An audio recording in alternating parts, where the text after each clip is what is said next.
Let's get in a perspective on IT now. Girish Pai of Nirmal is now joining us. Girish, thank you so much for taking out time for us. So we have two bit of news. Can you first start with the US issue, the H-1B visa issue? Do you think it's a big overhang for IT players in India, or as time goes by, most of these large cap companies will adjust to it? Yeah, so I think the H-1B visa overhang has been there for a while. I think ever since the Trump administration came into being, I think this has been on, and with a spate of proposed legislations that have been introduced or reintroduced into the US Congress, there's been a lot of debate around how bad, how impactful would that be on the costs and margins of Indian companies.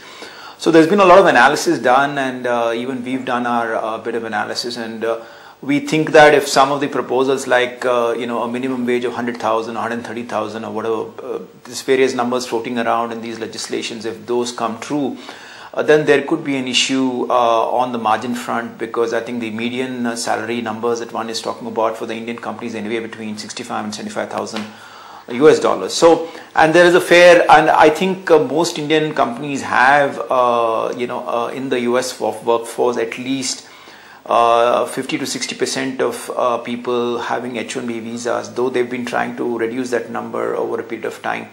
So the hit could be fairly substantial if you have a minimum wage of 100,000 or 130,000. But I think the recent issue, I think, has been probably the executive order that came into being yesterday when when the US President Donald Trump came out with an executive order on H-1B visas of Buy American, Hire American.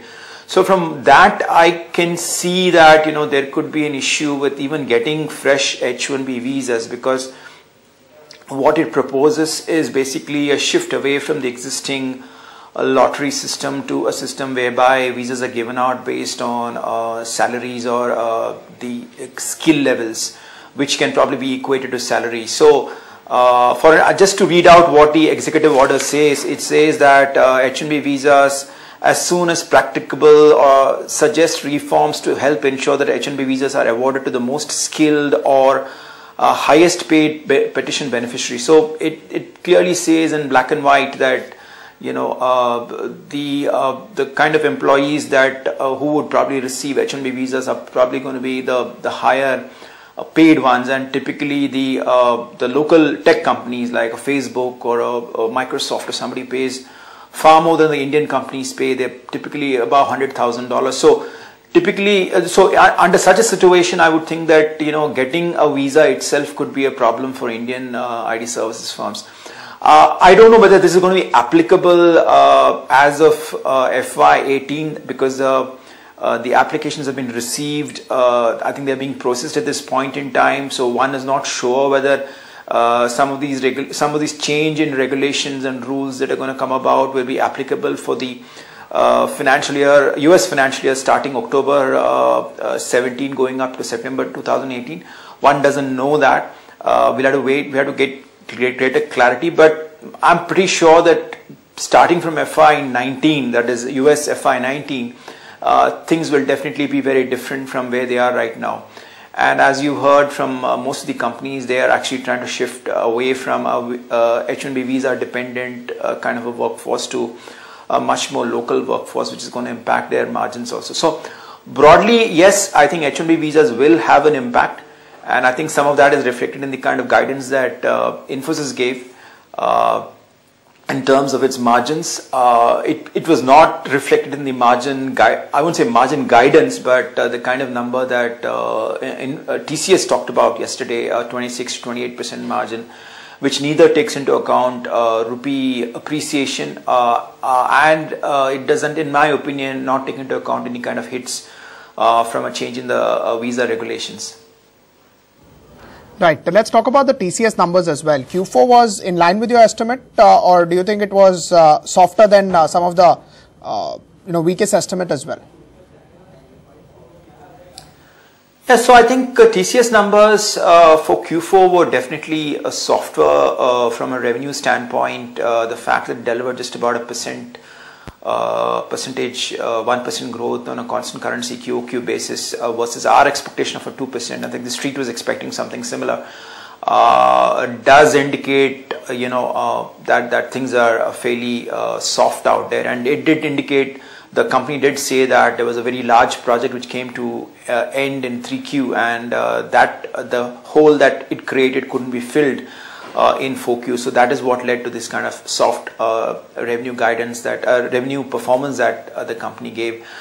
Besides that, I think the BFSI growth therefore was like something like 0.4% sequentially down, and I think the other sector which probably did badly was retail, which was down I think fairly substantially on a QOQ basis. I am intrigued by the 26 to 28% margin that the company is given, which they say is not a guidance. It's more like a internal stretch target that they kind of aiming for, which doesn't take into account the currency appreciation that has happened, and in my opinion doesn't take into account the kind of H-1B related costs that could potentially come through. So I'm not so bothered about the fact that fresh H-1B visas will probably be fewer, and their cost probably will be higher. I'm more bothered about a situation where companies like TCS and Infosys and the others will face a situation where when they renew 1/3 of their visa holders, visas that they currently have, which typically has to happen on a yearly basis, then I would suppose that the kind of salaries that they will have to give to these H-1B visa holders will go up fairly substantially. If what President Trump says in his executive order really comes through, then there could be some kind of dislocational issues also. I mean, you kind of, if these people do not get the visas, then your existing projects could be under a bit of a I won't say a threat, but there could be logistical issues connected with it. How do you handle that is something that the Indian companies will have to look at fairly seriously. They'll have to probably hire far more subcontractors than they've done thus far. So the subcontracting costs have actually been coming off, over the last few quarters. I think they're probably headed higher in FY18 under the current circumstances.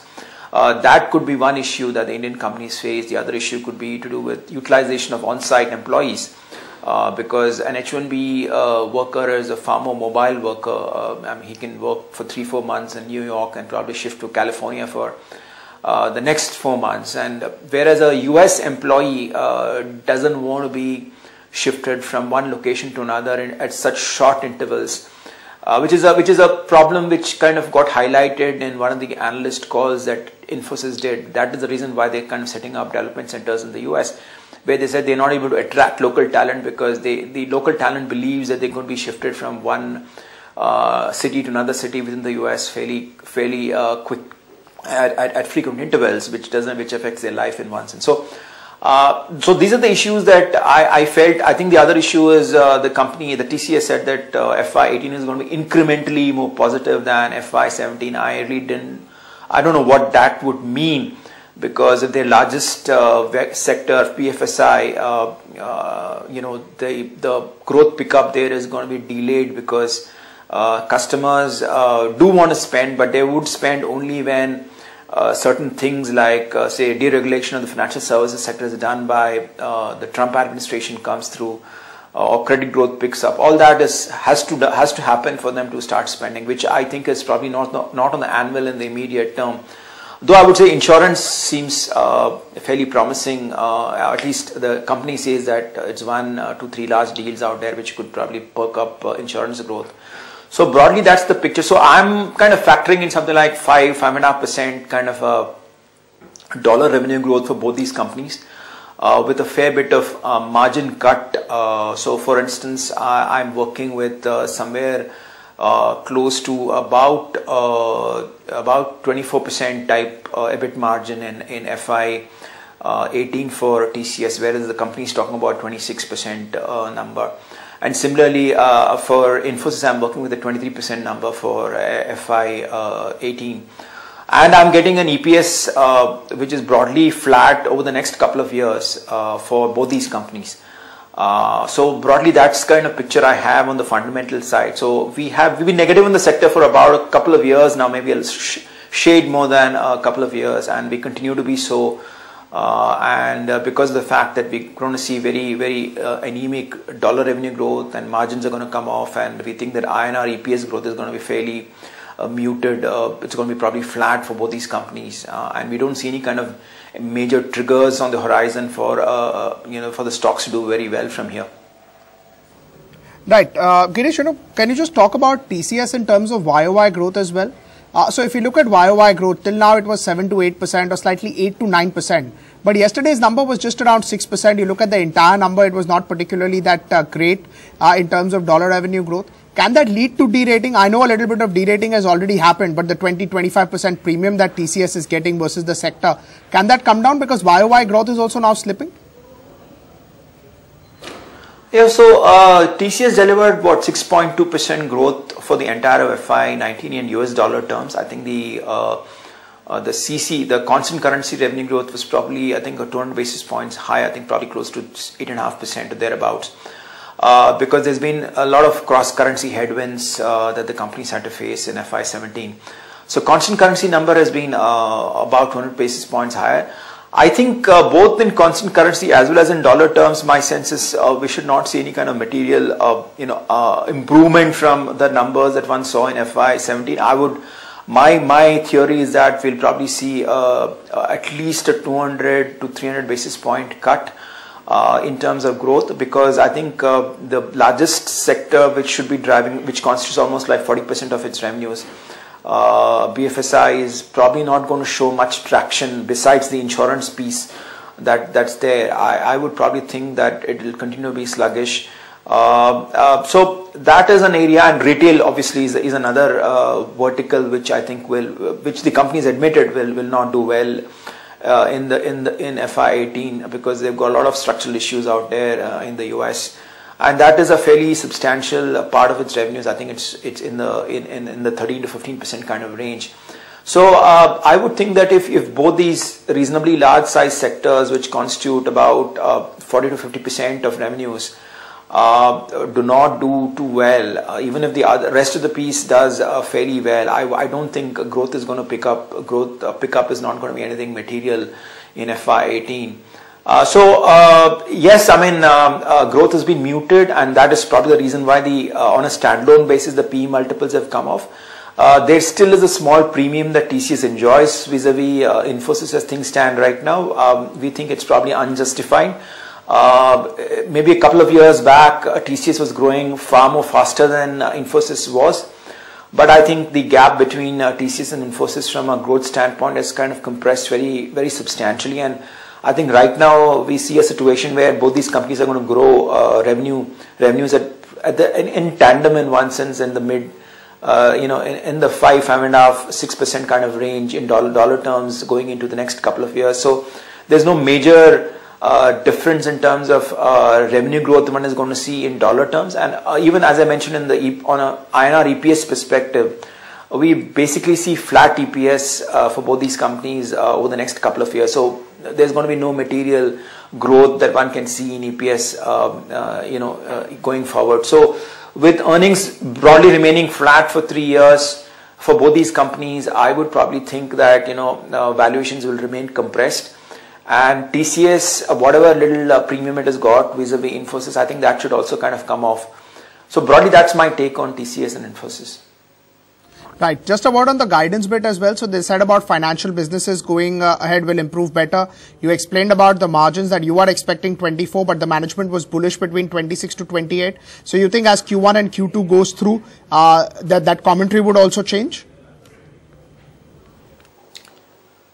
Yeah, I would think so. See, I think right now what the 26 to 28% is ex INR. So this is a constant currency growth, constant currency margin guidance, margin discussion that the company did, internal target that it has got. I would think that with rupee being where it is right now, 64.5, I mean, if it continues to be there, I would probably think that there should be at least 100 basis point kind of a cut purely from a rupee standpoint. And on top of it, if there are measures taken up by, even if no incremental measures are taken up by the US administration just by the order, just by the memo that the US Immigration and Citizenship Services Department put out end of March, I would probably think that there is going to be some amount of impact on cost because of H-1B related visas.